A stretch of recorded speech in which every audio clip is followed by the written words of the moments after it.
En este vídeo vamos a hablar de la figura del empresario individual o el empresario autónomo.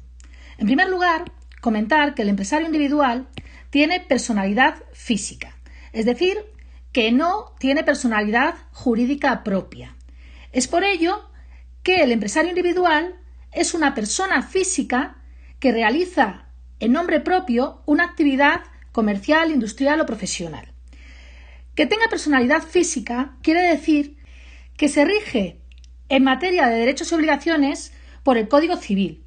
Sin embargo, las empresas societarias, las empresas con personalidad jurídica, se rigen por el Código de Comercio. No obstante, en materia mercantil, el empresario individual también se rige por el Código de Comercio.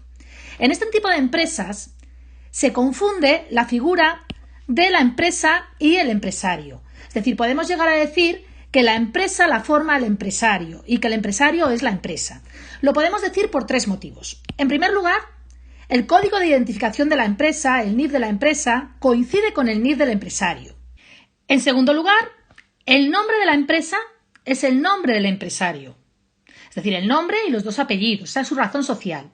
Y en tercer lugar, el patrimonio de la empresa, es decir, el conjunto de bienes, derechos y obligaciones de la empresa, coincide a la hora de responder ante las deudas con el patrimonio del empresario. Es decir, no hay que poner un capital mínimo porque la empresa responde con el patrimonio del empresario frente a las deudas. El empresario controla y gestiona la empresa, es decir, es el responsable de la gestión de la empresa y tiene el control total de la empresa, por lo que el empresario capitalista coincide con el empresario gestor en este tipo de sociedades. Además, este tipo de empresas es ideal para empresas de reducido tamaño, ya que una sola persona va a gestionar la empresa y, por lo tanto, como no es una empresa societaria, tiene menos gestiones para su constitución. No tiene que registrarse en el registro mercantil, no tiene que hacer escritura pública ante notario, por lo tanto, el número de gestiones que tiene que realizar es menor. Las características de este tipo de empresas o las características de los autónomos las vamos a agrupar en los mismos grupos que agrupamos las características del resto de empresas. Por lo tanto, en primer lugar vamos a ver el número de socios. El número de socios es 1, que coincide con el autónomo, coincide con el empresario individual. En segundo lugar, no hay capital mínimo, ya que el patrimonio de la empresa es el patrimonio del empresario. No hace falta aportar un capital mínimo porque el capital que se va a aportar frente a las deudas es el patrimonio del empresario. La razón social es el nombre del empresario, como hemos comentado antes, el nombre y los dos apellidos. La responsabilidad es ilimitada, es decir, que se responde ante las deudas con el patrimonio del empresario, con el patrimonio presente y futuro.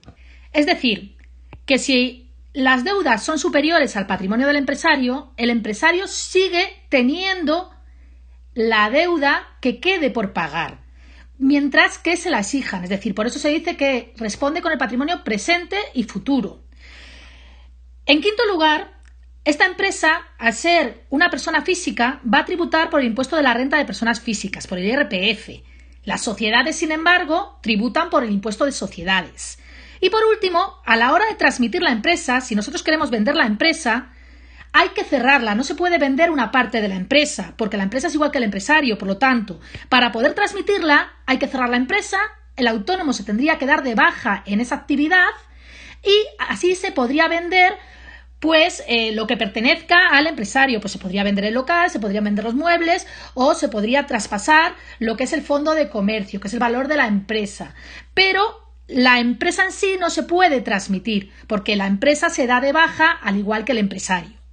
Por último, comentar que los empresarios individuales autónomos es el tipo de empresa más común en España, ya que el tejido empresarial español está constituido principalmente por microempresas. Y como hemos comentado, el autónomo es la figura más idónea para montar empresas de reducido tamaño.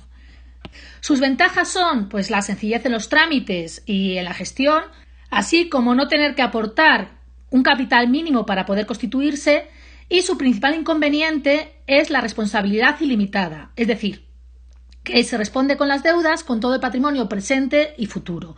Es decir, que se pone en riesgo el patrimonio del empresario.